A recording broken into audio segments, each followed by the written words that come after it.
Good morning दोस्तों, आपका मेरे YouTube चैनल में स्वागत है।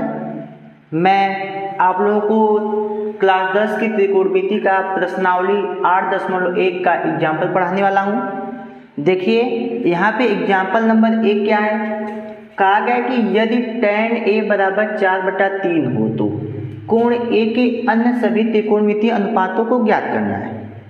सबसे पहले हम अगले वीडियो में आपको बताए थे कि यह आपको सवाल लगाने के लिए आपको एक नियम याद रखना चाहिए जो हम आपको सारणी में बनाए थे, लाल बट्टा के कक्का का नियम। देखिए यह हम आपको एक सारणी बनाए थे, यह आपको याद रहेगा तो एकदम आसान नियम रहेगा। आपको यहाँ पे होता है यल ए यल बटा के ए, यल ए यल बटा के ए।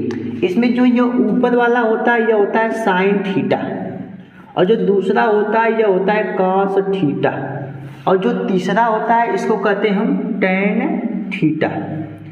अब आपको बताया गया था कि जो साइन थीटा होता है इसका मतलब लंब बटा के कर्ण होता है, और साइन थीटा का जो उल्टा होता है उसको हम कहते हैं कोसेक थीटा, और जो कॉस थीटा का उल्टा होता है उसको हम कहते हैं सेक थीटा, और जो आपका टेन थीटा का उल्टा होता है उसको हम कहते हैं कॉट थीटा। इस प्रकार से हमने आपको बताया था कि साइन थीटा बराबर लंब बटा कर्ण होगा, कॉस थीटा बराबर कोसेक थीटा बराबर कर्ण बटा का लंब। ऐसे ही ऊपर से नीचे से जाते हुए आपको सब पता करना पड़ता है।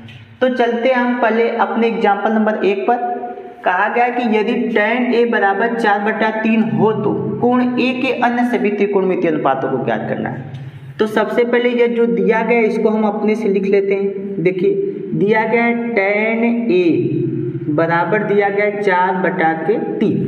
ये दिया गया tan A बराबर 4/3। सबसे पहले हम क्या करते हैं, आपको पता करना पड़ता है tan बराबर होता क्या है। आपको पता है tan बराबर होता है लंब बटा के आधार। इसका मतलब ऊपर वाला जो है आपका लंब है, नीचे वाला क्या है आधार है, और लंब और आधार यह सबका नियम जो है समकोण त्रिभुज में लगता है। तो चलिए हम सबसे पहले बना लेंगे समकोण त्रिभुज। देखिए समकोण त्रिभुज बनाने के बाद आपको पता है कि यह वाला जो एंगल होता है यह 90 अंश का होता है।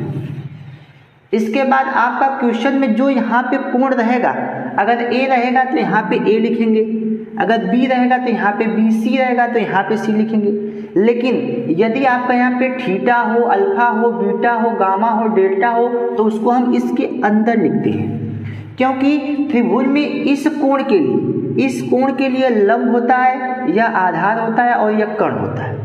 अगर हम इस कोण की बात करेंगे तो इसके सामने वाला यह लंब हो जाएगा, यह आधार हो जाएगा और यह कर्ण हो जाएगा, क्योंकि कर्ण तो हमेशा वही रहेगा क्योंकि समकोण के सामने वाला ही कर्ण होता है। तो चलिए यहाँ पे जब A हो गया तो हम B और C कहीं पर भी लिख सकते हैं। अब इसके बाद आपको पता है कि इस कोण A के लिए हमें पता है इस कोण A के लिए लंब यह होता है, आधार यह होता है, कर्ण यह होता है। तो लंब के स्थान पे क्या रख देंगे 4, आधार का स्थान क्या रख देंगे 3। अब आपको पांचों त्रिकोणमितीय अनुपात निकालने के लिए आपको सबकी वैल्यू पता रहनी चाहिए। लंब आधार की वैल्यू है तो कर्ण का मान निकालना पड़ेगा। तो जो कर्ण का मान होता है वो पाइथागोरस प्रमेय से निकलता है। तो लिखेंगे समकोण त्रिभुज ABC में, समकोण त्रिभुज ABC में, इसमें पाइथागोरस प्रमेय लगाते हैं।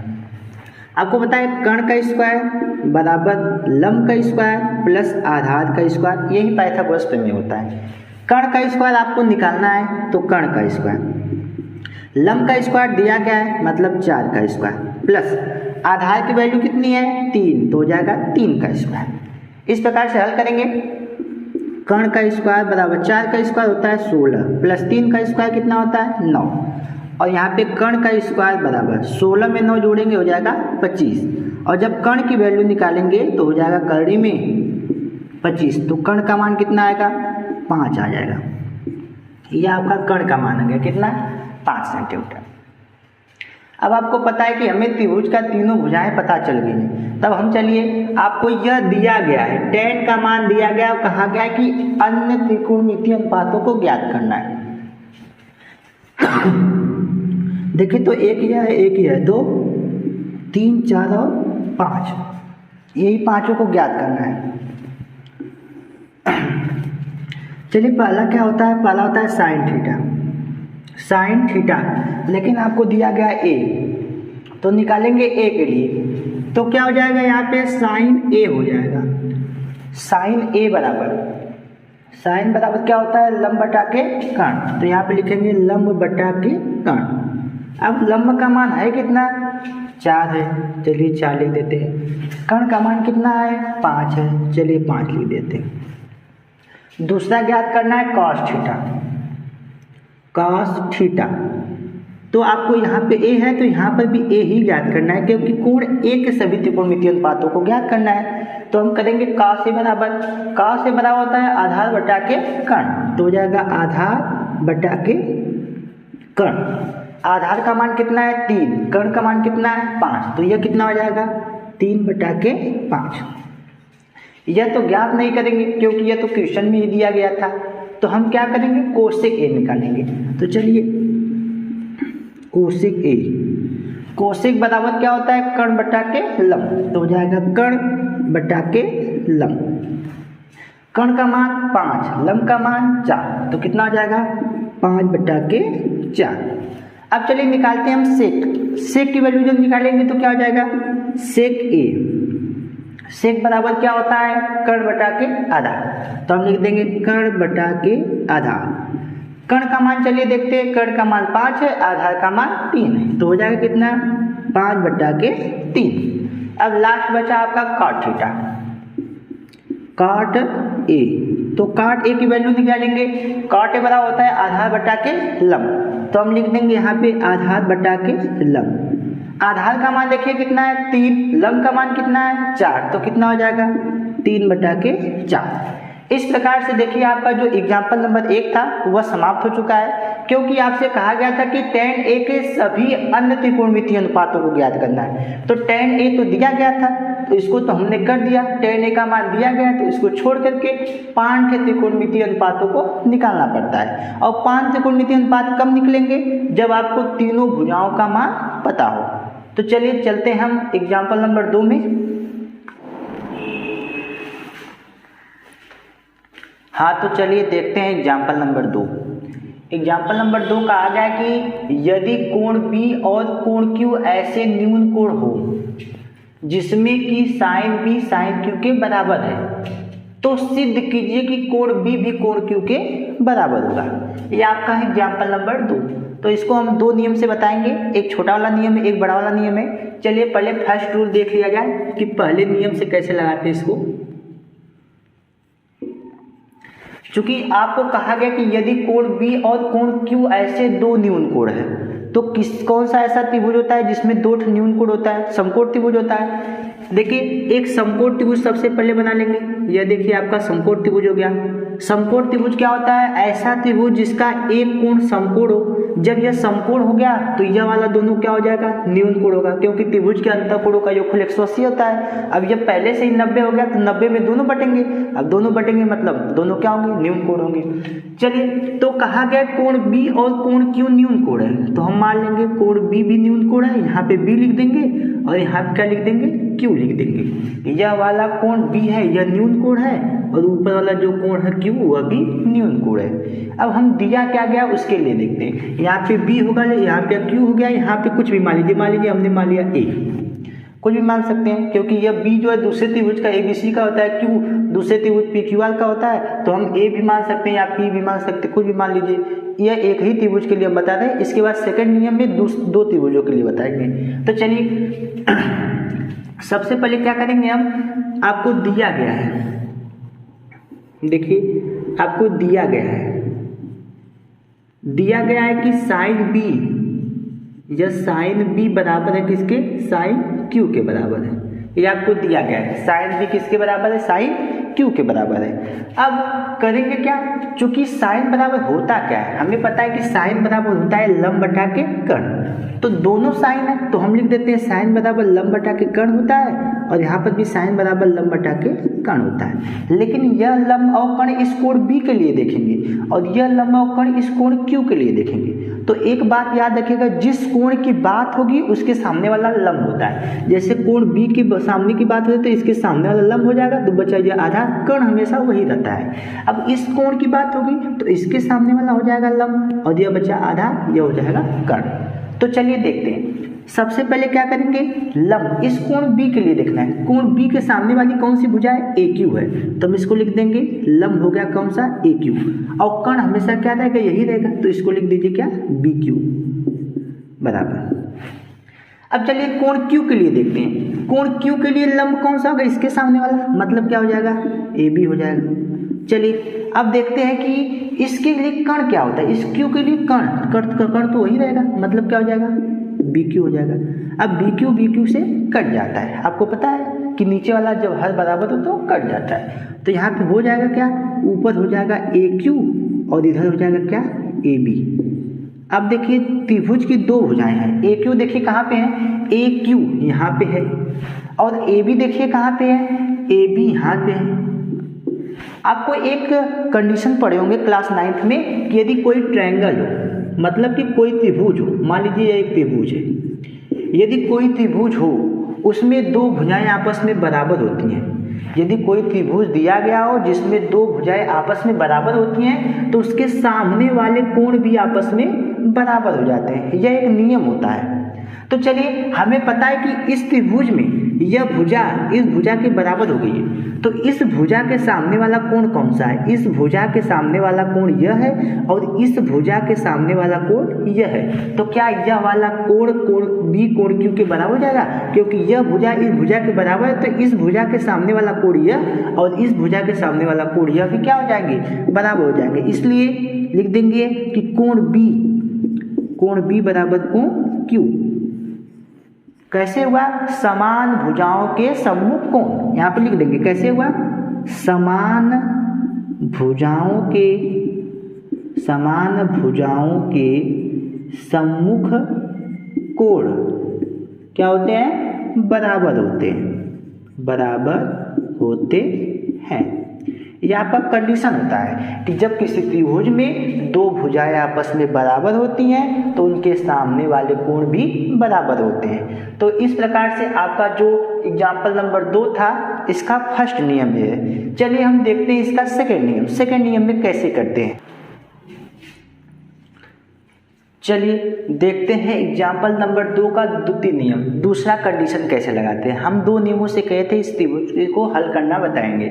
तो चलिए आपको कहा गया था कि यदि कोण बी और कोण क्यू ऐसे न्यून कोण है, तो हमें पता है कि कोण बी जो होता है न्यून कोण यहाँ पे लिख लेंगे, और यह किस त्रिभुज का होगा, ए बी सी वाले त्रिभुज का होगा। और जो कोण क्यू होता है वह कौन से त्रिभुज का होता है, कोण पी क्यू आर वाले त्रिभुज का होता है। तो हम कोण बी को और कोण क्यू को अलग अलग त्रिभुजों के रूप में प्रूव करके दिखाएंगे।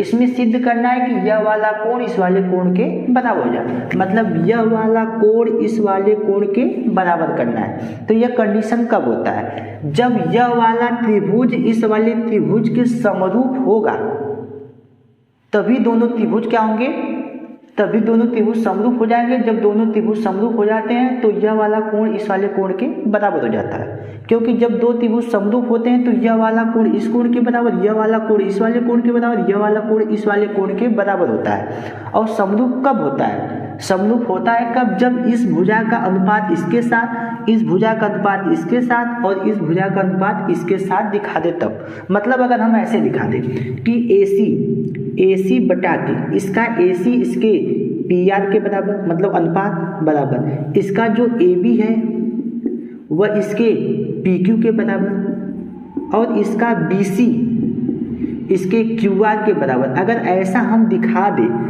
तब यह वाला ट्रायंगल इस वाले ट्रायंगल के समरूप हो जाता है। जब दो त्रिभुज समरूप हो जाते हैं तो यह वाला कोण इस कोण के बराबर हो जाता है। तो सबसे पहले हम यह कंडीशन सिद्ध करके दिखाएंगे।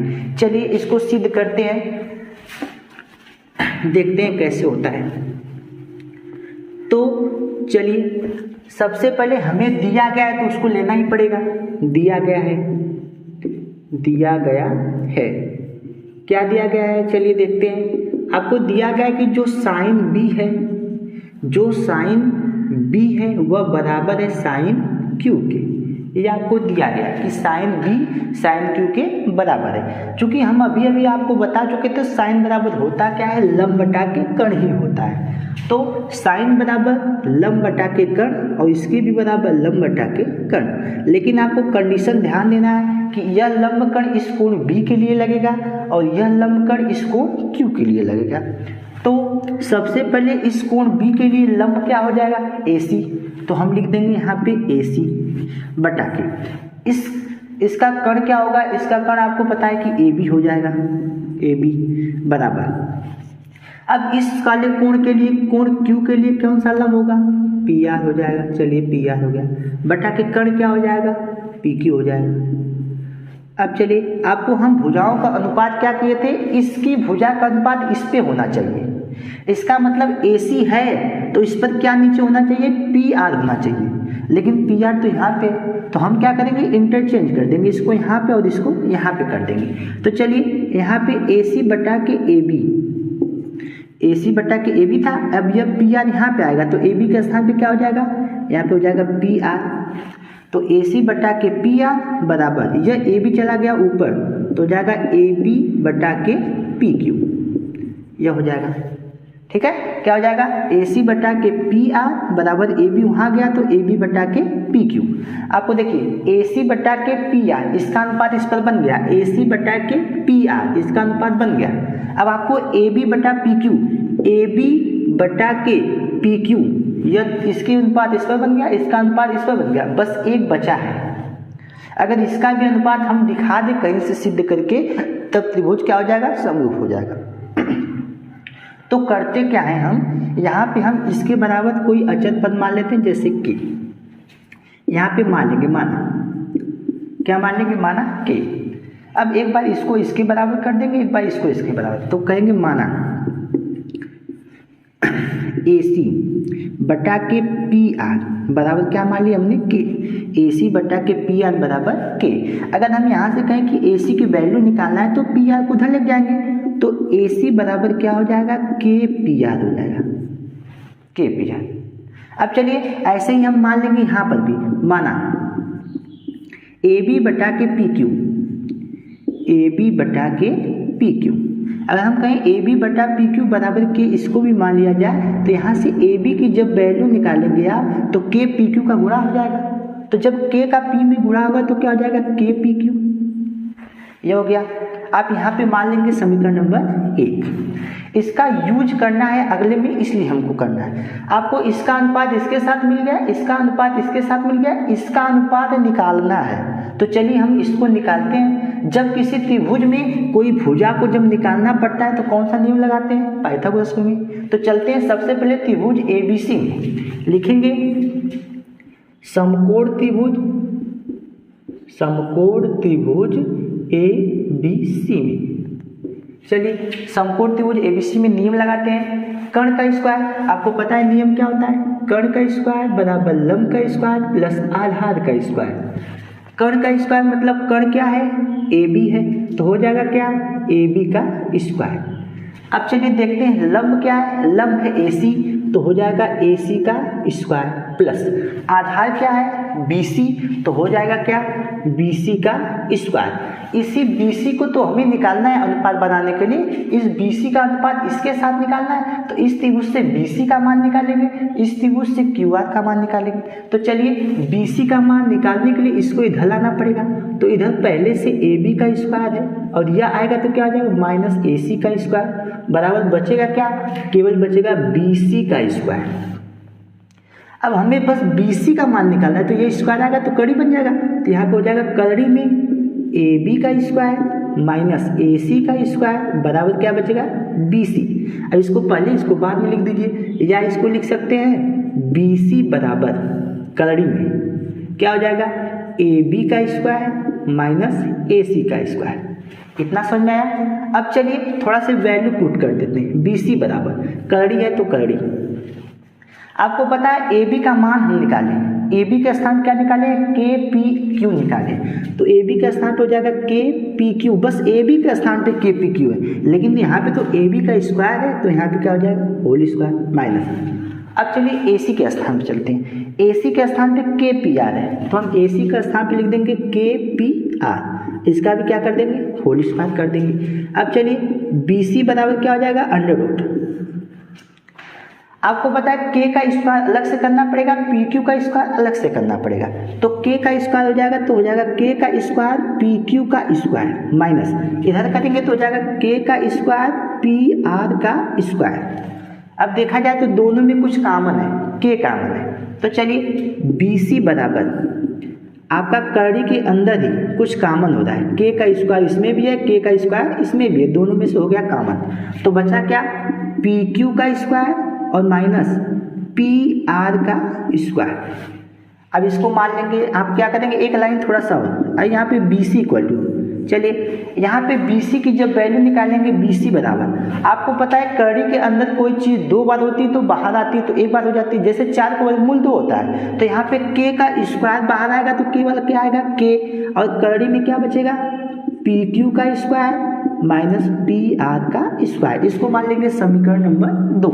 अभी तो हमने क्या किया है, बस इस त्रिभुज का बी सी निकाला है, अब इस त्रिभुज का क्यू आर निकालना पड़ेगा, तब ना उसमें भाग देंगे, तब ना उसका अनुपात मिलेगा। तो चलिए समकोण त्रिभुज पी क्यू आर में आगे चलते हैं, लिखेंगे समकोण त्रिभुज पी क्यू आर में, इसमें पाइथागोरस प्रमेय लगाएंगे, कर्ण का स्क्वायर बराबर लंब का स्क्वायर प्लस आधार का स्क्वायर। चलिए इसमें कर्ण क्या है, पी क्यू है, तो कर्ण क्या हो जाएगा, पी क्यू का स्क्वायर बराबर, इसमें चलिए लंब क्या है, पी आर है, तो लंब क्या हो जाएगा, पी आर का स्क्वायर प्लस आधार का मतलब क्यू आर, तो यहाँ पे क्या हो जाएगा आपका क्यू आर का स्क्वायर। हमें क्यू आर की वैल्यू निकालनी है और सबको इधर कर देंगे, चलिए तो हो जाएगा क्या, पी क्यू का स्क्वायर माइनस पी आर का स्क्वायर बराबर क्यू आर का स्क्वायर, क्योंकि यह तो इधर आ जाएगा। अब आपका क्यू आर की वैल्यू निकालनी है, स्क्वायर इधर आएगा तो कड़ी बना देगा, तो हो जाएगा कड़ी में पी क्यू का स्क्वायर माइनस पी आर का स्क्वायर बराबर क्यू आर, ये हो जाएगा समीकरण नंबर 3, क्योंकि आपको क्यू आर का मान निकल गया। यहाँ पी क्यू पी आर को चेंज नहीं करेंगे क्योंकि उसकी वैल्यू तो कहीं पर दिया नहीं है। चलिए अब हमें पता है कि हमें अनुपात निकालना है, इस पर इससे भाग देना पड़ेगा तब अनुपात निकलेगा, तो हम लिखेंगे समीकरण 2 में समीकरण 3 से भाग देने पर, तो लिखते हैं समीकरण 2 में समीकरण 3 से भाग देने पर, तो समीकरण 2 है क्या, बी सी, एलएचएस देखिए समीकरण 2 का एलएचएस क्या है, बी सी है, एलएचएस मतलब इधर वाला, और इसका एलएचएस क्या है, यह है, इसको पहले हम लिख सकते थे, इसको इधर, तो इसका भाग देंगे किसमें, क्यू आर से भाग देंगे इससे। अब चलिए इसका दूसरा पार्ट कौन सा है, के है, फिर कड़ी में पी क्यू का स्क्वायर है, के है, फिर कड़ी में पी क्यू का स्क्वायर माइनस पी आर का स्क्वायर माइनस पी आर का स्क्वायर, और चलिए इस क्यू आर का कौन सा पार्ट है, कड़ी में कितना हो जाएगा, पी क्यू का स्क्वायर माइनस पी आर का स्क्वायर हो जाएगा, चलिए लिख देते, तो हो जाएगा पी क्यू का स्क्वायर माइनस पी आर का स्क्वायर। अब थोड़ा ध्यान से देखिए, आपको पता है कि यह वाला कड़ी में जो है वही नीचे भी है, तो क्या यह पूरा इससे कट जाएगा, हाँ कट जाएगा। चलिए तो हो गया ऊपर क्या, ऊपर हो गया बी सी बटा के क्यू आर बराबर, इधर बचा क्या है, केवल के बचा है, के। अब चलिए यही के का मान तो हम निकालने वाले थे यहाँ पे रखने के लिए, क्योंकि यहीं पर रख देंगे तो ये तीनों पार्ट क्या हो जाएंगे, बराबर हो जाएंगे, तो हम यही कहेंगे के का मान समीकरण 1 में रखने पर, के का मान समीकरण 1 में रखने पर, चलिए समीकरण यही है, ए सी बटा के पी आर, तो हो जाएगा क्या, ए सी बटा के पी आर बराबर, ये हो गया ए सी बटा के पी आर बराबर ए बी बटा के पी क्यू, तो हो जाएगा क्या, ए बी बटा के पी क्यू बराबर, देखिए इसके बाद ए बी बटा पी क्यू बराबर के है, और हमने के का मान निकालना है बी सी बटा के क्यू आर, तो इसके स्थान पर क्या हो जाएगा, बी सी बटा के क्यू आर, यही तो हमें दिखाना था। जब यह दिखा देंगे, देखिए ए सी बटा के पी आर, ए सी बटा के पी आर, इस भुजा का अनुपात इसके साथ हो गया, ए बी बटा के पी क्यू, ए बी बटा के पी क्यू, इसका अनुपात इस पे हो गया। अब लास्ट कौन सा था, बी सी बटा के क्यू हुआ, बी सी बटा के क्यू हुआ, इसका अनुपात इस पर, इसका अनुपात इस पर, इसका अनुपात इस पर हो जाता है। जब त्रिभुज की तीनों भुजाओं का अनुपात बराबर हो जाता है तो दोनों त्रिभुज क्या हो जाते हैं, समरूप हो जाते हैं। इसलिए त्रिभुज ए बी सी त्रिभुज पी क्यू आर के समरूप हो जाएगा। इसलिए त्रिभुज ए बी सी समरूप हो जाएगा त्रिभुज पी क्यू आर के। और जब दो त्रिभुज समरूप हो जाते हैं, और नियम होता है कि जब दो त्रिभुज समरूप हो जाते हैं तो उनके संगत कोण बराबर हो जाते हैं। इसका मतलब यह वाला जो कोण है इस वाले कोण के बराबर हो जाएगा, तो हो जाएगा कोण बी, यह बराबर हो जाएगा किसके, कोण क्यू के।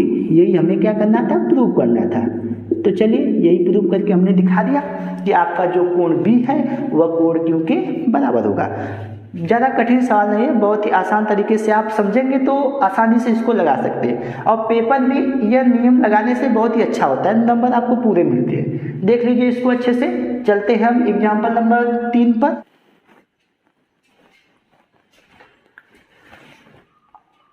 चलिए देखते हैं एग्जाम्पल नंबर 3। कहा गया है कि त्रिभुज एसीबी लीजिए जिसका कोण सी समकोण है। एक त्रिभुज एसीबी लेना है जिसका कोण सी समकोण है, जिसमें ए बी बराबर 29 इकाई, बी सी बराबर 21 इकाई और कोण ए बी सी बराबर थीटा हो। तो निम्नलिखित के मान ज्ञात के, दो ठीक कंडीशन आपको निकालना है। यहाँ पे दोनों की वैल्यू निकाल के रखना है, बताना है कितना होगा। तो चलिए सबसे पहले कहा गया कि त्रिभुज एसीबी लेना है, तो हम क्या करेंगे, एक त्रिभुज बनाएंगे समकोण त्रिभुज एसीबी, जिसमें कौन सा कोण समकोण कहा गया है, कहा गया जिसका कोण सी समकोण है। तो सबसे पहले हम क्या करेंगे, यहाँ पे समकोण बना देंगे जिसका मान क्या हो जाएगा, यहाँ पे 90 अंश। इसके बाद क्या होता है, आपको जो क्वेश्चन में ज्ञात करना हो वो यहाँ पे लिखते हैं। या तो यहाँ पे बीच में कौन सा कोण है, बी, तो यहाँ पे क्या लिखेंगे, सबसे पहले बी लिखेंगे और यहाँ क्या लिख देंगे, थीटा, क्योंकि यह जो थीटा होता है यह कोण जो होता है इस बीच के लिए को बताता है। इसको कहते हैं, यहाँ पे बी हो गया, यहाँ पे सी हो गया, तो यहाँ पे हो जाएगा क्या, ए हो जाएगा। अब देखिए इसको कह सकते हैं ए बी सी थीटा, जो बीच में होता है वही उसका कोण कहलाता है। अब कहा गया कि चलिए ए बी का मान 29 इकाई है, ए बी का मान कितना है, 29 इकाई, ए बी बराबर क्या हो जाएगा, 29 इकाई। और आपका दिया गया कितना, बी सी का मान 21 इकाई दिया है, बी सी का मान कितना है, 21 इकाई दिया गया। अब आपको यह क्वेश्चन सॉल्व करने के लिए आपको पता है यह भुजा तो चाहिए ही, तो क्या करेंगे, सबसे पहले हम पाइथागोरस प्रमेय लगाते हैं। चलें लिखेंगे त्रिभुज ए बी सी में लिखेंगे समकोण त्रिभुज ए बी सी में। चलिए पाइथागोरस प्रमेय क्या होता है, हमें पता है पाइथागोरस प्रमेय होता है कर्ण का स्क्वायर बराबर लंब का स्क्वायर प्लस आधार का स्क्वायर, यही होता है। कर्ण की वैल्यू कितनी है, कर्ण की वैल्यू 29 है, तो 29 का क्या हो जाएगा, स्क्वायर हो जाएगा बराबर लंब की वैल्यू हमें निकालनी है, तो लंब का स्क्वायर प्लस आधार की वैल्यू कितनी है, आधार की वैल्यू 21 है, तो कितना हो जाएगा, 21 का स्क्वायर हो जाएगा। चलिए लंब की वैल्यू निकालनी है, इसको इधर लाना पड़ेगा। तो आपको पता है कि इधर पहले से क्या है, 29 है, तो 29 का स्क्वायर करेंगे। 29 का जो स्क्वायर होता है वह होता है 841। अब चलिए यह 21 इधर आएगा तो माइनस हो जाएगा, 21 का जो स्क्वायर होता है वो होता है 441। ठीक है, 21 का जो स्क्वायर करेंगे वो कितना होगा, 441, 441 इधर आएगा माइनस 441 बराबर बचा क्या, लंब का स्क्वायर। अब 841 में से 441 घटाएंगे तो आएगा 400 बराबर बचेगा क्या, लंब का स्क्वायर। लेकिन आपको तो लंब निकालना है, स्क्वायर तो निकालना नहीं है लंब का, तो क्या करेंगे, लंब निकालेंगे तो ये स्क्वायर आएगा, कड़ी बन जाएगा।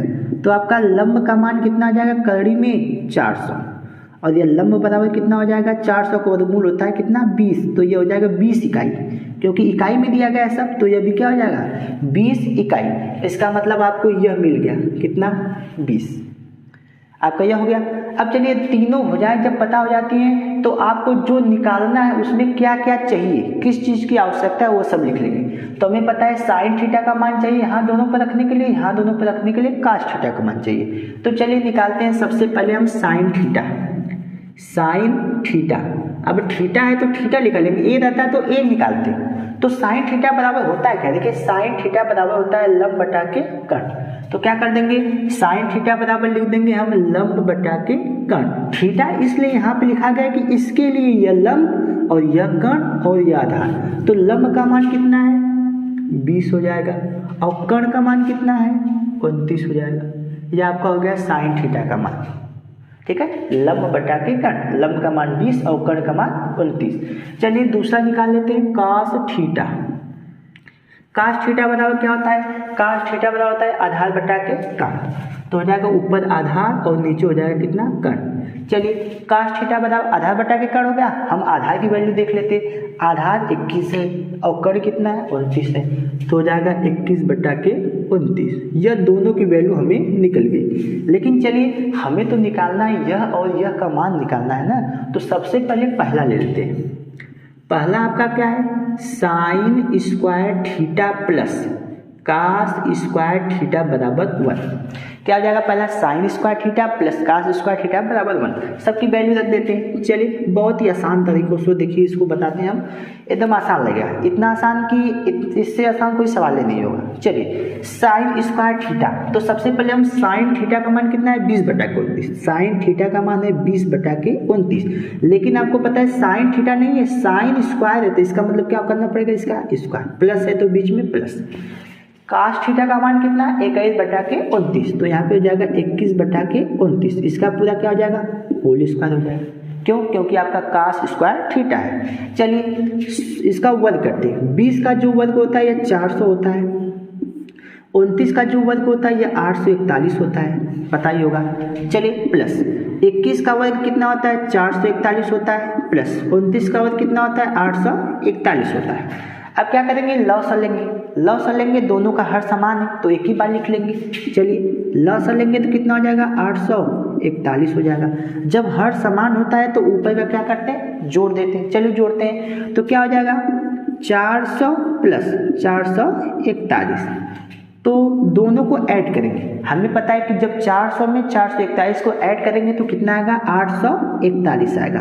और नीचे भी क्या है 841 है, दोनों क्या हो जाएंगे कैंसल आउट हो जाएंगे। जब दोनों कट गए तो आपको पता है कितना आंसर आ जाएगा 1 आ जाएगा। यही आपका पहले क्वेश्चन का आंसर है। देख लीजिए, बस वैल्यू को हमने पुट किया, इसके बाद सॉल्व हो जाएगा। चलिए सेकंड क्या,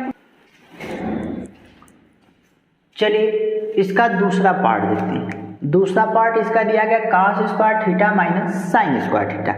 चलिए दूसरा पार्ट आपका निकालना है cos square theta minus sine square theta. यहाँ पे हो जाएगा साइन स्क्वायर थीटा।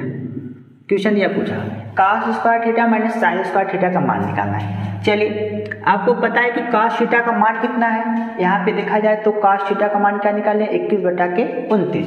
तो यहाँ कितना हो जाएगा 21 बटा के 29। इसका क्या हो जाएगा होल स्क्वायर माइनस। चलिए साइन थीटा का वैल्यू कितना है 20 बटा के 29 है, तो हो जाएगा कितना 20 बटा के 29। इसका भी होल स्क्वायर हो जाएगा क्योंकि दोनों का स्क्वायर है, cos square theta minus sine square theta है। चलिए इसका वर्ग करेंगे। 21 का वर्ग कितना होता है, 21 का वर्ग होता है 441 बटा के 29 का कितना होता है 841। यह होता है 21 का कितना होता है 441, 29 का कितना होता है 841। चलिए बीच में माइनस है तो माइनस। 20 का वर्ग कितना होता है 400 बटा के 29 का वर्ग कितना होता है 841। अब आपको पता ही होगा कि यदि हर नीचे बराबर हो तो एक बार लिखते हैं। तो क्या कर देंगे 841 लॉस ले लेंगे, 841 से भाग देंगे, एक बार में जाएगा, एक का गुणा कर देंगे 441 में तो हो जाएगा 441 माइनस, फिर से 841 का भाग देंगे तो आएगा एक बार में, एक का 400 में कर देंगे गुणा। जब 400 में गुणा करेंगे तो 400 एकम 400। चलिए 441 में से 400 घटेगा तो आपको पता है कितना आएगा 41 आ जाएगा और नीचे कितना आ जाएगा 841। यही आपका दूसरे का आंसर हो जाएगा, कटेगा तो है नहीं। चलिए इस प्रकार से आपका यह दूसरा सवाल भी लग गया। चलिए आपका यह जो एग्जाम्पल नंबर 3 था यह समाप्त हो चुका है। आपका देखिए यहाँ पे हमने sine square theta plus cos square theta निकाला है। आप क्वेश्चन में cos square theta plus sine square theta दिया गया होगा तो प्लस में आगे पीछे जोड़ सकते हैं, उसमें कोई दिक्कत नहीं है। लेकिन नीचे वाला जो माइनस वाला है इसमें क्या होगा, क्वेश्चन में कास स्क्वायर थीटा आगे होगा, माइनस साइन स्क्वायर थीटा बाद में होगा, नहीं तो आपको घटाने में क्या हो सकती है, दिक्कत होगी, क्वेश्चन तब गलत कहा जाएगा। तो यहाँ पे cos square theta minus sine square theta ही रहेगा। तो चलिए हम चलते हैं एग्जाम्पल नंबर 4 पे और देखते हैं एग्जाम्पल नंबर 4 में क्या दिया गया है। तो चलिए देखते हैं एग्जाम्पल नंबर 4। कहा गया कि एक समकोण त्रिभुज ABC में जिसका कोण B समकोण है, यदि tan A बराबर 1 है तो सत्यापित कीजिए कि 2 sin A into cos A बराबर 1। आपको प्रूव करना है कि 2 गुणे sin A cos A का जब गुणा किया जाए तो 1 आना चाहिए। तो चलिए हमें इन दोनों की वैल्यू चाहिए रखने के लिए, तो सबसे पहले समकोण त्रिभुज बनाएंगे, उसकी वैल्यू निकालेंगे। तो देखिए आपको दिया गया क्या है, पहले क्या दिया गया है सॉल्व करेंगे। आपको दिया गया है क्या दिया गया, आपको एक चीज दिया गया कि tan A बराबर दिया गया 1। अब चूंकि tan बराबर होता है लंब बटा के आधार, तो लंब तो है लेकिन आधार का पता नहीं है। चूंकि हम इसको ऐसे लिख सकते हैं 1 बटा के 1 बटा 1 का मतलब होता है 1 ही होता है। तो हम क्या करेंगे, अब लंब और आधार का मान पता कर सकते हैं। ये हो गया लंब और ये हो गया आधार। लंब कर्ण आधार होता है, इसके लिए आपको पाइथागोरस प्रमेय लगाना पड़ेगा। तो सबसे पहले क्या करेंगे, समकोण त्रिभुज बना देंगे। इस समकोण त्रिभुज में सबसे पहले क्या करेंगे, जिसमें दिया गया कि कोण B समकोण है, तो कोण B के स्थान पे पहले समकोण कर दीजिए। चलिए कोण B का मान कितना हो गया, 90 अंश। दिया गया tan A, यहाँ पे A दिया गया तो यहाँ पे A लिख देंगे, तो बचा क्या C वहाँ हो गया। A इसलिए यहाँ लिखा जाता है कि इस A के लिए यह लंब है या आधार है और कर्ण है, तभी नहीं यह लंब का मान क्या लिखेंगे 1 और इस आधार का मान क्या लिखेंगे 1। अब आपको यह वाला पार्ट निकालना है। चलिए पाइथागोरस प्रमेय लगाते हैं। समकोण त्रिभुज किसमें, ABC में, समकोण त्रिभुज ABC में क्या होता है नियम, कर्ण का स्क्वायर बराबर लंब का स्क्वायर प्लस आधार का स्क्वायर, यही होता है। चलिए कर्ण का स्क्वायर हमें निकालना है, तो कर्ण वाले के हम पास में कर्ण रहने देते हैं, कर्ण का स्क्वायर। लंब का स्क्वायर दिया गया है मतलब 1 का स्क्वायर प्लस आधार का स्क्वायर भी दिया गया 1 का स्क्वायर, इस प्रकार से दोनों रख देंगे। अब आपको कर्ण का स्क्वायर निकालना है, बराबर 1 का स्क्वायर 1 प्लस 1 का स्क्वायर 1 का चाहे जितनी बार गुणा करेंगे 1 ही मिलता है। अब यहाँ पे क्या हो जाएगा, कर्ण का स्क्वायर बराबर 1 कितना हो जाएगा 2। जब कर्ण का मान निकालेंगे तो क्या हो जाएगा, कड़ी में 2 हो जाएगा, क्योंकि कर्ण का मान निकालना था तो स्क्वायर हो जाएगा तो कड़ी बन जाएगा। अब ये आपको मिल गया कर्ण का मान। अब चलिए आपको सॉल्व करने के लिए साइन ए चाहिए और कॉस ए चाहिए, तो वैल्यू निकाल लेते हैं। साइन ए बराबर होता क्या है, लंब बटा के कर्ण होता है। चलिए साइन ए बराबर क्या होता है, लंब बटा के कर्ण होता है। तो लंब का मान 1, कर्ण का मान कड़ी में 2, तो हो जाएगा 1 बटा के कड़ी में 2। अब आपको क्या निकालना है, कॉस ए निकालना है। चलिए कॉस ए बराबर क्या हो जाएगा, आधार बटा के कर्ण होता है। देखिए कॉस ए बराबर क्या होता है, आधार बटा के कर्ण। तो आधार का मान देखिए नीचे दिया गया 1 और कर्ण का मान क्या है, कड़ी में 2, आधार बटा के कर्ण। चलिए अब LHS ले लेंगे जो आपको प्रूव करना है। LHS बराबर दिया गया 2 sin A into cos A, ये आपको दिया गया 2 sin A into cos A. तो 2 के स्थान पे 2 लिख देते हैं। साइन ए की वैल्यू कितनी है, साइन ए की वैल्यू 1 बटा के कड़ी में 2 है। कॉस ए की वैल्यू कितनी है, कॉस ए की वैल्यू कड़ी में 2 है, 1 बटा कड़ी में 2। चूंकि हमें इसका गुणा करना है तो क्या करेंगे, इसके नीचे 1 ले लीजिए, 2 1 कम 2 1 कम 2 मतलब ऊपर हो जाएगा 2, कड़ी में 2 और कड़ी में 2। जब समान कड़ी वालों का गुणा होता है तो उसकी संख्या क्या होती है, बाहर आ जाती है। तो 2 से 2 कैंसिल हो जाएगा, तो बचेगा क्या 1। यही हो जाएगा आपका RHS, राइट हैंड साइड, यही आपको दिखाना था। तो इस प्रकार से आपका जो एग्जाम्पल नंबर 4 था वह भी समाप्त हुआ। अब चलते हैं एग्जाम्पल नंबर 5 पे, देखते हैं क्या होता है। तो चलिए देखते हैं एग्जाम्पल नंबर 5। कहा गया है कि त्रिभुज OPQ में जिसका कोण P समकोण है, OP बराबर 7 सेंटीमीटर और OQ माइनस PQ बराबर 1 सेंटीमीटर दिया गया है, हो तो साइन Q और cos Q के मान ज्ञात करने। चलिए तो सबसे पहले कहा गया कि त्रिभुज OPQ में जिसका कोण P समकोण है, तो एक समकोण त्रिभुज बनाएंगे और वहां पे लिख देंगे कौन सा कोण समकोण है, कोण P क्या है, समकोण है 90 अंश। इसके बाद आपको कहा गया कि OP बराबर 7 सेंटीमीटर, तो अभी हम O कहीं लिखे ही नहीं है, तो चलिए पता करते हैं। आपको निकालना है क्यू का मान, साइन क्यू और कास क्यू का मान। जो मान निकालना होता है उसको यहाँ पे लिख दीजिए क्यू। जब यह गया पी, यह हो गया क्यू, तो यह क्या बचा ओ, ओ पी क्यू त्रिभुज बन गया। अब आपको लिख सकते हैं ओ पी का मान 7 सेंटीमीटर, मतलब ओ से लेकर के पी का मान कितना है 7 सेंटीमीटर। यहाँ से यहाँ तक ये भुजा कितनी है 7 सेंटीमीटर है। और कहा गया कि O Q minus P Q बराबर 1 है। इसका मतलब उन दोनों में से भुजाओं को पता नहीं कर पाएंगे किसका मान लिखे, तो इसको लिख लेंगे ऐसे करके, दिया गया है, दिया गया है। क्या दिया गया है आपको, दिया गया कि O Q minus P Q बराबर 1 सेंटीमीटर। इसको मान लेंगे इक्वेशन नंबर फर्स्ट, यह पहला है। और आपको पता है कि किसी भी समकोण त्रिभुज में जब भुजाओं को निकालना पड़ता है तो पाइथागोरस प्रमेय लगाते हैं, क्योंकि यहाँ पे दो भुजाएं हमें पता नहीं है। तो चलिए क्या करेंगे, समकोण त्रिभुज, समकोण त्रिभुज किसमें, ओ पी क्यू में, ओ पी क्यू में। चलिए समकोण त्रिभुज ओ पी क्यू में हम नियम लगाएंगे। क्या होता है, कर्ण का स्क्वायर बराबर लंब का स्क्वायर प्लस आधार का स्क्वायर। कर्ण का स्क्वायर मतलब कौन सा है, यह आपका कर्ण है। देखिए ओ क्यू लिखेंगे क्योंकि आपको ओ क्यू दिया गया, क्यू ओ लिख देंगे तो दिक्कत हो सकती है। तो क्या करेंगे, ओ क्यू का स्क्वायर मतलब कर्ण का स्क्वायर बराबर लंब का स्क्वायर मतलब ओ पी, तो क्या आ जाएगा लंब का स्क्वायर मतलब ओ पी का स्क्वायर प्लस आधार, आधार क्या है पी क्यू है। देखिए यहाँ पे पी क्यू है ना, तो पी क्यू लिखेंगे तो क्या आ जाएगा पी क्यू का स्क्वायर। इतना समझ में आया है। अब चलिए इन दोनों में से किसी की वैल्यू दी गई, ओ क्यू का मतलब कुछ नहीं दिया गया, तो ओ क्यू के स्थान पे ओ क्यू का स्क्वायर बराबर ओ पी का मान दिया गया कितना 7, तो 7 का स्क्वायर प्लस यहाँ पे पी क्यू का मान नहीं दिया गया तो पी क्यू का स्क्वायर हो जाएगा। अब संख्या इधर है, इसको इधर लाना पड़ेगा। तो चलिए क्या हो जाएगा, यहाँ पे हो जाएगा ओ क्यू का स्क्वायर। अब इसके बाद क्या होगा, यह वाला पार्ट इधर आएगा, हो जाएगा माइनस पी क्यू का स्क्वायर बराबर 7 का स्क्वायर कितना होता है 49 होता है। अब यहीं पर आपको एक कंडीशन लगाना है। आप कहें तो यह हो गया आपका ए का स्क्वायर, यह कहें तो हो गया बी का स्क्वायर।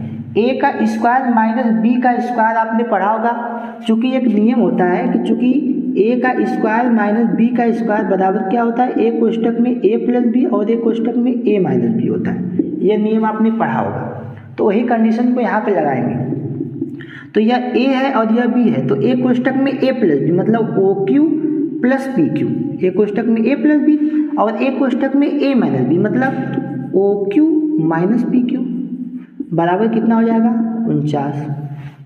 अब चलिए देखते हैं इन दोनों में से किसी न किसी की वैल्यू दी गई है। देखिए O Q minus P Q का स्थान पर रखना है 1 सेंटीमीटर, तो प्लस के स्थान पे तो ही रहेगा O Q plus P Q और माइनस के स्थान पे इसके बीच में यह है गुणा है, O Q minus P Q का मान कितना है 1 है बराबर कितना हो जाएगा 49। इतना समझ में आया। अब चलिए देखते हैं इस एक का गुणा होगा तो क्या होगा, ओ क्यू ही रहेगा प्लस पी क्यू ही रहेगा बराबर कितना हो जाएगा 49 हो जाएगा। इसको मान लेंगे समीकरण नंबर 2 मान लेंगे। अब समीकरण 1 और समीकरण 2 को लेकर के ओ क्यू और पी क्यू की वैल्यू निकाला जाता है, क्योंकि आप विलोपन विधि का प्रयोग कर सकते हैं। तो चलिए निकालेंगे समीकरण 1 और समीकरण 2 से, समीकरण 1 और समीकरण 2 से। चलिए समीकरण 1 और समीकरण 2 का यूज करेंगे। समीकरण 1 आपका क्या है, समीकरण 1 है O Q minus P Q बराबर 1 सेंटीमीटर और दूसरा आपने क्या निकाला O Q plus P Q बराबर 49, तो हो जाएगा क्या O Q plus P Q बराबर कितना हो जाएगा 49। चूंकि दोनों को सॉल्व कर रहे हैं, जब प्लस और माइनस कैंसिल आउट हो जाएगी, ओ क्यू कितना हो जाएगा 2 ओ क्यू हो जाएगा बराबर 49 और 1 जोड़ देंगे 50 हो जाएगा, 2 से कट जाएगा कितनी बार में 25, तो ओ क्यू का मान कितना आ गया 25 सेंटीमीटर। चलिए ओ क्यू की वैल्यू आ गई 25, तो ओ से लेकर के क्यू की वैल्यू कितनी आ गई 25 आ गई। अब हमें निकालना क्या है पी क्यू का मान, तो यही ओ क्यू का मान चाहे 1 में चाहे 2 में रख देते हैं। तो चलिए ओ क्यू का मान जो है समीकरण 2 में रख देते हैं। ओ क्यू का मान समीकरण 2 में रखने पर, समीकरण 2 में रखने पर चलिए समीकरण 2 में हम रख देते हैं। समीकरण 2 यही है ओ क्यू, आपका समीकरण 2 है O Q plus P Q बराबर 49, यही है O Q plus P Q बराबर 49 समीकरण नंबर 2। ओ क्यू के स्थान पे कितना रखना है, 25 रखना है, प्लस पी क्यू के स्थान पे पी क्यू बराबर कितना हो जाएगा, 49। पी क्यू की वैल्यू निकालनी है तो यह जाएगा उधर घट जाएगा तो हो जाएगा 49 माइनस 25 हो जाएगा। तो पी क्यू की वैल्यू निकालेंगे, 9 में से 5 जाएगा कितना आ जाएगा, 4 हो जाएगा, 5 4 9, इसमें भी बचा कितना 4, 4 में से 2 जाएगा 2, तो यह हो गया किसकी वैल्यू आपकी, पी क्यू की वैल्यू कितना हो जाएगा 24। या पी क्यू की वैल्यू कितनी होगी 24। इस प्रकार से आपका तीनों भुजाएं निकल चुकी हैं। अब हमको जो पूछा गया है वह निकाल सकते हैं, क्योंकि हमें क्या क्या पूछा है, एक पूछा है साइन क्यू का मान और एक पूछा है कास क्यू का मान। तो चलिए निकालते हैं साइन क्यू। तो साइन क्यू का है तो पहले साइन को चले, साइन बराबर होता है लंब बटा के कर्ण, तो हम लिख देंगे साइन बराबर क्या होता है, लंब बटा के कर्ण। अब क्यू के लिए देखना है, कोण क्यू के लिए, तो कोण क्यू यही है, इसके लिए लंब को दिखाना है तो लंब ये हो जाएगा, वो कर्ण लंब बटा कर्ण का आ गया तो लंब बटा के कर्ण मतलब 7 बटा के 25, ये हो जाएगा आपका साइन क्यू का मान। दूसरा क्या निकालना है आपको, दूसरा निकालना है कास क्यू का मान।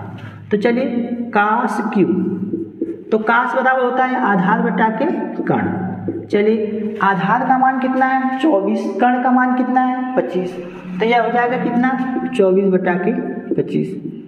चलिए इस प्रकार दोनों आपका निकल गया साइन क्यू और कास क्यू। देखिए इस प्रकार से आपका जो एग्जाम्पल था प्रश्नावली 8.1 का वह समाप्त हो चुका है। अगर आपको हमारा वीडियो अच्छा लगा हो तो उसे लाइक कीजिए, सब्सक्राइब कीजिए और चैनल को आगे बढ़ाइए। धन्यवाद।